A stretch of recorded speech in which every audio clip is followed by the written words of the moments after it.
Hello everyone, मैं मिथुन सिंह स्वागत करता हूं आप सभी का। आशा करता हूं आप सभी बहुत अच्छे होंगे। बात करेंगे Vinoba Bhave BEd semester third के प्रीवियस ईयर क्वेश्चन पेपर की। पेपर आपका होगा pedagogy of political science. Paper number ये आपका 1 है 2016-18। जी हाँ, पूरा ये हड़प्पा की खुदाई से पेपर मिला है मुझे, लेकिन पेपर इतना ब्लर था कि मैंने इसे एआई से जो है एक अच्छा सा पेज बनाया है, वहाँ से आपको मैं समझा दूंगा। क्वेश्चन पेपर ये 16-18 का ऑफिशियल है, ये ध्यान में रखिएगा। आगे बढ़े उससे पहले मैं आपको बता दूं, पिछले 5 साल के जितने भी प्रीवियस ईयर क्वेश्चन पेपर हैं, सारे क्वेश्चन पेपर की पीडीएफ आपको 49 रुपये में प्रोवाइड कर दी जाएगी। दूसरी बात, 199 रुपये में आपको सजेशन प्रोवाइड कर दिया जाएगा।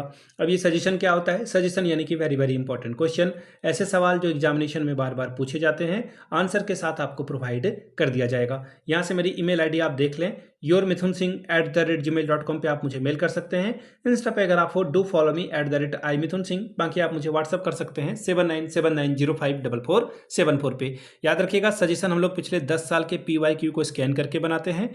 दूसरी बात, आपका जो लेटेस्ट एग्जाम पैटर्न है उसको फॉलो करते हैं। तीसरी बात, आपका सिलेबस में जो टॉपिक है उन टॉपिक को ध्यान में रखा जाता है। चौथी और आखिरी बात, मेरा खुद का एक्सपीरियंस, मैंने बीएड एमएड कर रखा है और पिछले 2-3 सालों से सजेशन देने का काम झारखंड के अलग अलग यूनिवर्सिटीज़ में कर रहा हूँ। तो चलिए देखते हैं 16-18 के क्वेश्चन पेपर को। जी हाँ, ये पेपर ऑफिशियल जैसा आपको दिखेगा नहीं, क्योंकि ये है ऑफिशियल पेपर ही, लेकिन मैं इसे थोड़ा सा जो है एआई का यूज करते हुए इसे मैंने बना रखा है। पहला सवाल देखिए क्या है, लोकतंत्र का क्या अर्थ है? Meaning of a democracy. ठीक है, ग्रुप ए का ये सवाल है और 5 सवाल आपसे यहाँ से पूछ लिए जाएंगे और 2-2 नंबर आपको मिलेगा। टोटल 10 नंबर आप ग्रुप ए से ऑब्टेन कर सकते हैं। टोटल 40 नंबर का ये पेपर है और 1.5 घंटे का वक्त मिलता है। ये सब नहीं लिखा हुआ यहाँ पे, इसलिए मैं आपको बता रहा हूँ। और 18 मिनिमम लाना होगा टू क्वालिफाई दिस पेपर। पहला सवाल, लोकतंत्र का क्या अर्थ है? Meaning of a democracy. तो देखिए, डेमोक्रेसी का क्या मतलब होता है? जनता का शासन। क्या होता है इसका answer? People of government of the people, यानी कि जनता का शासन। जनता जिसे अपना रिप्रेजेंटेटिव या फिर रूलर चुनती है, वही यहाँ पे शासन करता है। ऑप्शन 1 आपका क्या होता? करेक्ट हो जाता। अगले सवाल की ओर हम लोग बढ़ेंगे। धर्मनिरपेक्षता का क्या अर्थ होता है? What is the meaning of a secularism? Secularism का मतलब ये होता है कि जहां पर आप जो है सभी धर्मों की इज्जत करते हो, आदर करते हो, किसी भी धर्म को मानते नहीं हो। एक और बात ध्यान में रखिएगा, सरकार का कोई धर्म नहीं होता है, ये ध्यान में रखिएगा। गवर्नमेंट का जो है कोई धर्म नहीं होता है, ये ध्यान में रखना है आपको। हालांकि अलग अलग देशों में अलग अलग जगहों पे आपको देखिए धर्म का जो है इन्फ्लुएंस दिखेगा, लेकिन मेरे हिसाब से अभी जो है एक कंट्री है फ्रांस, जिसने पूरी तरह से धर्म को जो है बिल्कुल जो है मानने से इनकार कर दिया है। इनके यहाँ जो है सरकार ने जो है अपने आप को बिल्कुल अलग रखा है। धर्मनिरपेक्षता का क्या अर्थ होता है? तो देखिए, स्टेट किसी भी धर्म विशेष को महत्व नहीं देगा, राज्य केवल एक धर्म को अपनाता है। गलत बात, इज्जत नहीं करेगा, ये सारा ऑप्शन गलत है। सी वाला आपका सही है, राज्य जो है क्या करेगा? किसी भी धर्म को ज्यादा महत्व नहीं देगा।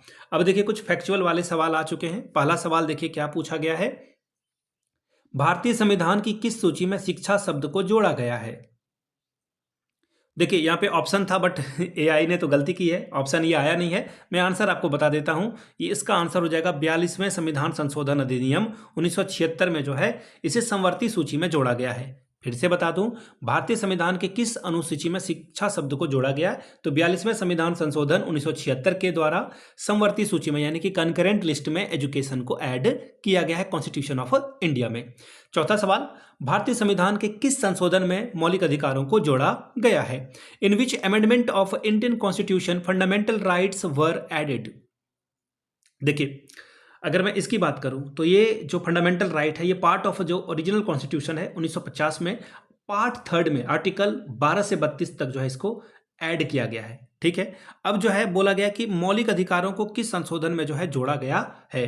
तो देखिए, जो फंडामेंटल राइट है, जो ये, खैर छोड़िए, उन चीजों को ध्यान में नहीं रखना है। किस संशोधन में मौलिक अधिकारों को जोड़ा गया है, ये सवाल आपसे जो है पूछा गया है, तो 1950 वाला आपका आंसर सही होगा। एनसीएफ 2005 में प्राथमिक कक्षाओं के किस विषय पर बल दिया गया था?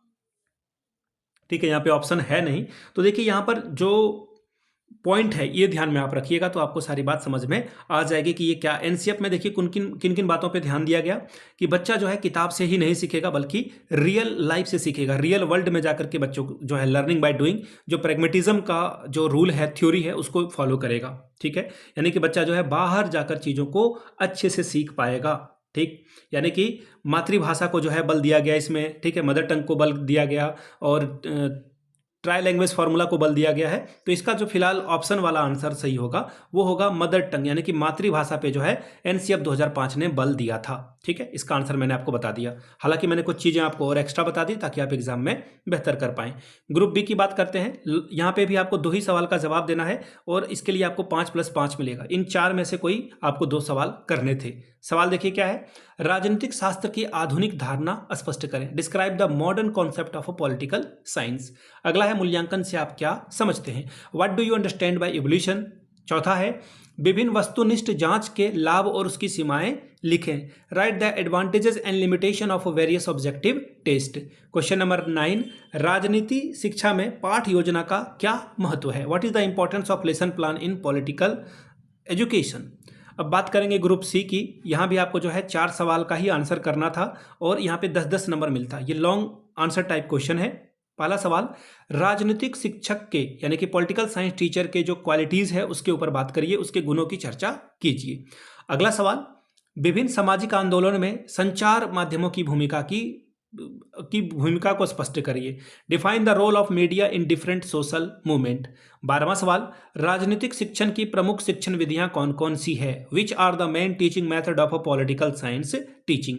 13वां सवाल, महिला सशक्तिकरण एवं समानता से संबंधित भारतीय संविधान के प्रावधानों से आप क्या समझते हैं। What do you understand by the provision of Indian constitution regarding women empowerment and equality.